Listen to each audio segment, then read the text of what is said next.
Oh my God, it's Tom Chrisman. Yeah, hi. From the A-List podcast. I just finished one, and I thought I'd come down here and ask you, because I heard you were last week. You went to Yale or something. To Yale. Mark DiMassimo at Yale. Yeah. You know, my mom was pretty happy. So Right. actually, I was there for the week. What'd you learn? It's the Yale School of Management, and it was their behavioral economics intensive. Mm-hmm. And it was intensive. I learned so many learnings. I learned so many learnings of behavioral economics and behavior science. Like Right. it's all like this kind of big categories: behavior science. Behavioral economics is sort of a subset of that, Right. but it turns out we're not rational beings, Tom. No. Thank God for that, because that's why we're in business, right? Mm-hmm. But economists have figured that out, and behavioral scientists have proved it.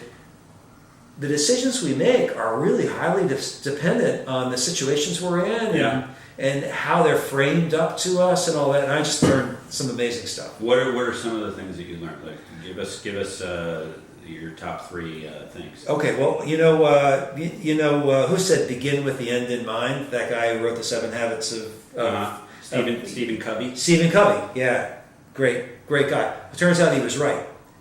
Behavioral science experiments have shown that what people remember about experience is the end. So I would call this finish strong. Mm-hmm. All right, So you're going to start with finish strong? I'm going to start with finish strong because I've got some really strong stuff for the end too. Okay. I do, but I'm going to start with finish strong because I begin with the end in mind. Okay. So people are actually wired to remember the end of things. They're also wired to expect an uptick at the end. Right. So, I mean, think about experiences that happen again and again.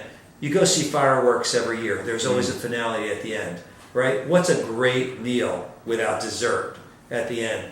People are wired to expect an uptick, climax at the end of a movie, at the end of a short story, at the end of many things, right? Mm-hmm. So people are actually wired to expect an uptick. If they don't get an uptick, Right. they don't remember the experience well. Okay. So the thing is, here's the thing.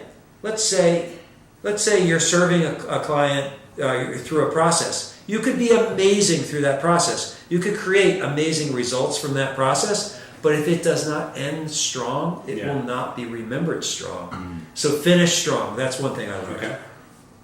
What's another one? Another thing that I learned is you need to reward failure. This is a great quote. A guy named Jim Manzi said, most organizations are just the A cell of an A-B split test that was never run.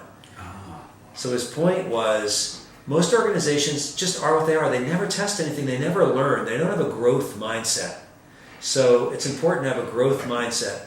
And how do you make that into a habit? Like change your walk to work? Like what can people do on a daily basis to So here's what they found about what works best for creating a more experimental growth culture. Yeah.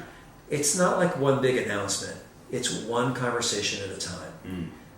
But the most important tactic that they've learned, and this has been tested by them, this is experiments that they do. Yeah. If you start with a reward for failure, like, most outrageous failure or best failed experiment. Right. And the people are actually celebrated. As soon as you start celebrating people for trying things, For going out on a limb. even if their face. Exactly. As soon as you reward the first person for that, the rest of your organization starts to experiment more. And you get better results. That's cool. And when you do a review or an interview, you want to ask people, tell me an example of something you failed at. Or something you tried that failed. And if they don't have anything, those people are too careful to be really successful. Right. And they don't want to tell you about their failures because they feel like, oh, those are things to hide. Exactly. And that creates a culture that just gets old really fast. Yeah. You need to try things. The world keeps changing. We tried making a podcast and it turned out okay. But was it your first time? No. Wasn't my first time. We tried other podcasts and they didn't work out so well. So you experiment. You didn't say, I'm bad at this. Right. You said, I haven't found the way that works yet. We're trying this right now. How do you like it? What do you think? Okay. Do we get a failure award? We may get a failure comment award. or like. Ah, good. Yes, We're asking. Yeah. Asking actually helps. Oh, here's the third. Here's the third and last thing for today. Okay. I'm a people. You're a people. Mm-hmm. Turns out that's a really good thing.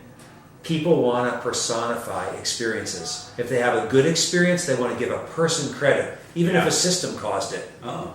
If they have a bad experience, they want to blame a person, even if a system caused it. Okay. This is the actual science. We tend to personify. Right. And so, so many organizations, they keep their people in the background. You don't see them on their website. Right. You don't find out who they are. Right. And that just robs the audience of being able to give people credit. Yeah. People want to give people credit. People care about people. People do love people. Yeah, so I'm glad we're people because I think that's one thing we got going for us here today. I love you people.